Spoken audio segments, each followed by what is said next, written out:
Okay, I'm going to pop some bubbles. This one's going out to a response to One for Israel. One for Israel keeps consistently saying stuff like that that the Mishnah was written as a response to the New Testament. And I'm going to actually show you how this can be the other way around. And it's very interesting, so hang on.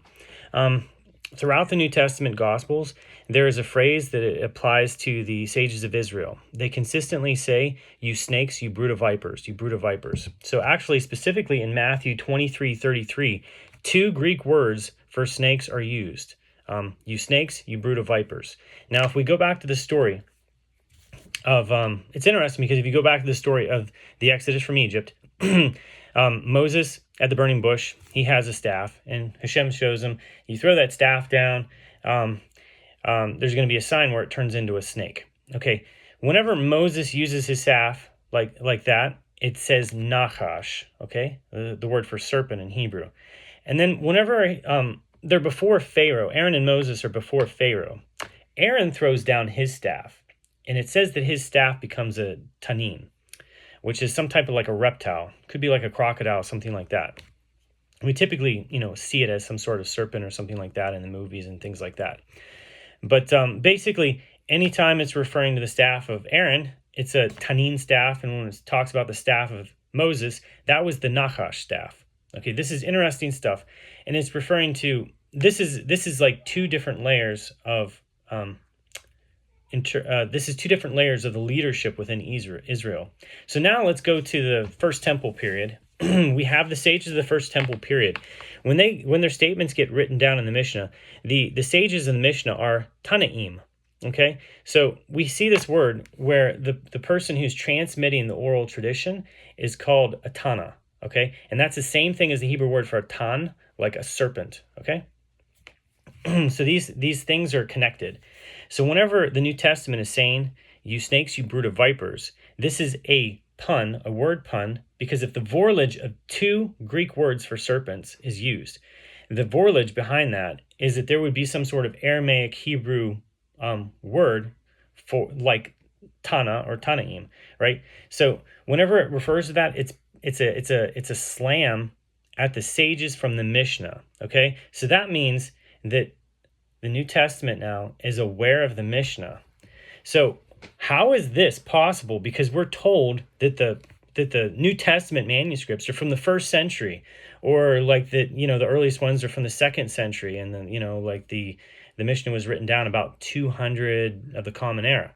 Wait a second, this gets interesting. So what is the physical evidence of New Testament manuscripts before 200 of the Common Era?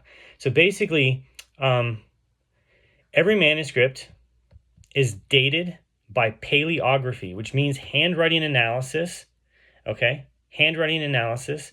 All of these are, I'm going to say what they are: P52, Papyrus 52, Papyrus 104, Papyrus 66, Papyrus 75, and Papyrus 46.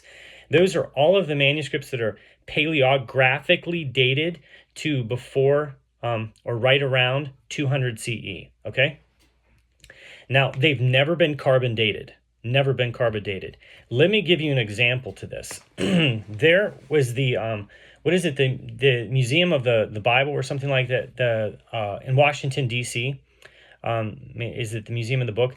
The owner of Hobby Lobby made this basically this museum for like biblical stuff, and they tried to acquire 16 Dead Sea Scrolls for their museum. Okay. So they had people do handwriting analysis on these Dead Sea Scrolls to authenticate them. Well, they put them on display, and people were like, there's something a little off with this. People that actually knew some stuff about these ancient documents, and like there's some oddities to these. So the people that handled that Museum of the Book, they had them chemically test these physical manuscripts, and they found out that what had happened was all 16 were forgeries. All 16 of these were forgeries, and someone had taken old ancient writing material and wrote on top of them to make forged Dead Sea Scrolls. Okay, so what's interesting is there's been little manuscripts, very few manuscripts that have been carbon-14 dated. So basically, that would be dating the material that it's written on, not when the ink gets placed on the material. But whenever it does happen, there's a case for this, and this is really startling. The community roll in the Dead Sea Scrolls. So I would be 4Q, I think it's 258 is the scroll number. That was it's the community roll, where it's like this document that is like all these different things that it almost sounds like it's a manual for like the rules of a monastery. And they say that, people try to say, oh, well, this community roll, it's basically showing us that there was a proto-Christian group of Jews, and that this is what Christianity spawned from. You know what? They actually carbon-14 tested that manuscript, the community roll. You know what date came back? As early as 325 of the Common Era. And they're like, whoa. We can't, well, there's something wrong with that. We got to have that carbon tested and dated again. They carbon dated it again, and they tried to get it. Somehow they got it close to like the turn of the era, like somewhere around 1 CE, a little before, a little after. Like, so they had that little, that bracketing of when that time period was to kind of cover it, like, oh yeah, this is before, before Jesus or something. So we actually have an instance of this where they paleographically dated it to, like, I think it was like the first or 1 or 2 centuries before the Common Era, and it carbon-14 dated like way in the future, like in the Common Era, which 325, that should ring a bell to people. Council of Nicaea, when Constantine crystallized Christianity and doctrine and sent out the 50 Bibles across the world, and they started planting monasteries all across the Judean desert. Interesting. But anyway, so anytime there was a carbon test on a Christian manuscript, it has always been, it always places the date younger than the paleographic date of that manuscript. Whenever they date Jewish manuscripts paleographically, they tend to date them younger, and when they carbon-14 date them, they find out that they're actually older. Isn't that amazing? And the same thing with Muslim manuscripts. They give conservative dates on the paleography, the writing analysis, and whenever they carbon-14 date them, they find out that they're actually older as well. Christianity, from what I could find, it's 100% the other direction. It's theological bias when they dated the handwriting analysis of all of these documents. So if we take P52, it's paleographically dated at 125, then P104, which is the Matthew fragment, 150, and then P66 is 200, and then P75, 200 to 225, P46, 175 to 225. So now, if we consider that there was a study, like I'm saying, there's Brent Nungri, he's trying to get these New Testament manuscripts to be carbon-14 dated, and there's a lot of complications to this. They tried to do this to the Codex Sinaiticus, and the people who had control of the document, once the crew showed up to do the analysis, they sent them away. They're like, no, it ain't gonna happen. So, but this is the craziness that happens. So basically, if we even push these dates back roughly a half a century or more, you literally get outside of the date of when the Mishnah was written down. Literally, the Mishnah comes before the New Testament, the earliest New Testament evidence at that point. And it's interesting because, okay, so who's dating these manuscripts? Where are these dates that we're coming up with? So they date by paleography, so the handwriting analysis of it. Everything comes from Egypt. All the provenance, all these manuscripts come out of Egypt. They're on papyrus, every single one of them, which means that they're Egyptian. They were never scientifically tested. Okay, so then why are these unreliable? Okay, so Brent Nungri, like I said, in 2005 demonstrated that paleographic range is 100 to 250 CE for P52. So literally it bridges on that real borderline of being around the time of the Mishnah. And then the man who signed the early date, so C.H. Roberts, was proven wrong by 100 plus years on P. Bodmer 24, when carbon dating was finally applied. So Roberts on P. Bodmer 24 dated it to the 2nd century with no hesitation, right? Carbon-14 result was 231 to 339. So wrong by over 100 years. Same man, same method used on P52, okay? Systematic bias. So Roger Bagnall argues Christian papyri are systematically dated 50 years too early. And Orsini and Claircy coined the term theological paleography dating to fit the theology, not the evidence. So the direction of the error, it's always in the same direction for the Christian documents when they actually get a chance to test them. And I mentioned that the Dead Sea Scrolls. Oh, sorry, that was the Museum of the Book. Sorry, the Museum of the Bible, the one that's owned by the Hobby Lobby owners. And then, so if you apply Bagnall's 50-year correction, nothing is confidently before 250 CE for any New Testament manuscript. And if you apply Nongbri's demonstrated 150-year margin, nothing is confidently before 300 of the Common Era. So here's where we get some interesting stuff. So what do we know about church history? Church history literally goes through nearly one man, bottleneck through one man, Eusebius. Okay? Eusebius of Caesarea, he lived at the time of the Council of Nicaea in 325. Okay?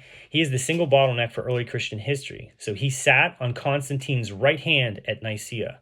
He was commissioned to produce 50 official Bibles and wrote the official church history, Jacob Burckhardt called him the first thoroughly dishonest historian of antiquity. Eusebius, he said, was the first thoroughly dishonest historian of antiquity. Unbelievable. Christians don't know their history. Let's go there, okay? The sources known only through Eusebius, all of them are lost. Papias supposedly lived at 130 of the Common Era.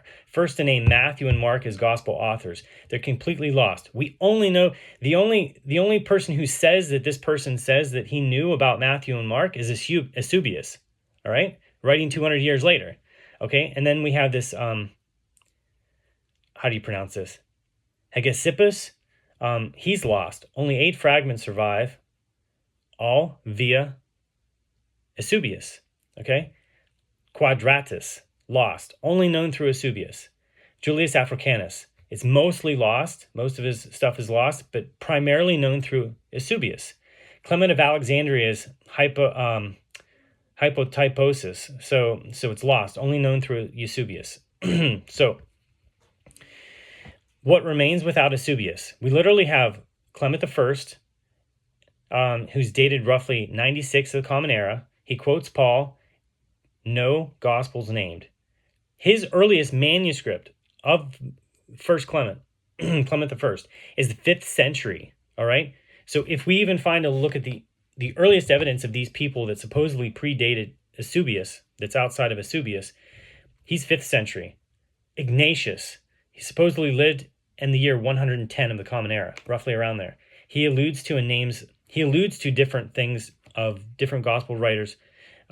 Like different, he doesn't actually use the term gospels or anything like that. He says memoirs of the apostles. He doesn't mention Paul or anything else. And he's 10th century. His earliest manuscript that we have is 10th century, 1,000 years after Christianity started, supposedly.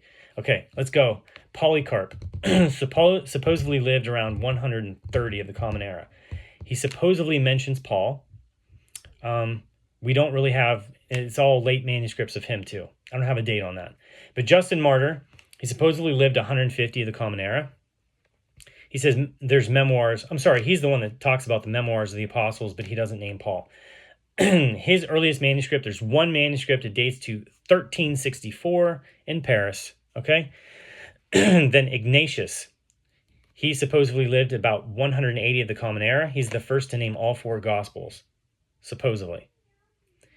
The Greek is mostly lost. We basically have a 10th or 11th century Latin manuscript of Irenaeus. So that's what we have if we take Eusebius out of the picture. You literally have 5 guys that make minor mentions of Christian writings. We'll say apostolic writings. They don't exactly name them significantly. And all of these manuscripts are dated way later. Like I'm saying, 5th century to like beyond like 1300s. Isn't that crazy? Okay, so the bottom line, all pre-400 of the Common Era New Testament manuscripts come from Egypt. Zero exceptions. Zero exceptions. Okay? All on papyrus, with the exception of Codex Sinaiticus and Codex Vaticanus, which are considered to be the 2 of the 50 books of the Bible that were like literally standardized at the Council of Nicaea by Constantine, written by Eusebius. So none have been carbon tested. Every date rests on paleography, a method proven to be wrong 100% of the time when tested. Okay, if we remove Eusebius and nobody names a gospel author before Irenaeus in 180 of the Common Era, remove Eusebius and nobody knows Paul before Marcion, which is 140. Again, we don't even have Marcion, whose works are completely lost. We only find out about him through other writers, right? So then Justin Martyr, writing supposedly in Rome at 150, has zero knowledge that Paul exists. Zero. Okay? The entire first 2 centuries of Christianity are either Eusebius's words or silence. Okay? The physical evidence is Egyptian papyri, paleographically dated and never scientifically tested, and literary witnesses all dependent on manuscripts copied centuries later or channeled through one man at Constantine's court, whose sources are conveniently lost. Isn't that amazing? So, it's actually starting to look like maybe the Mishnah predates the New Testament.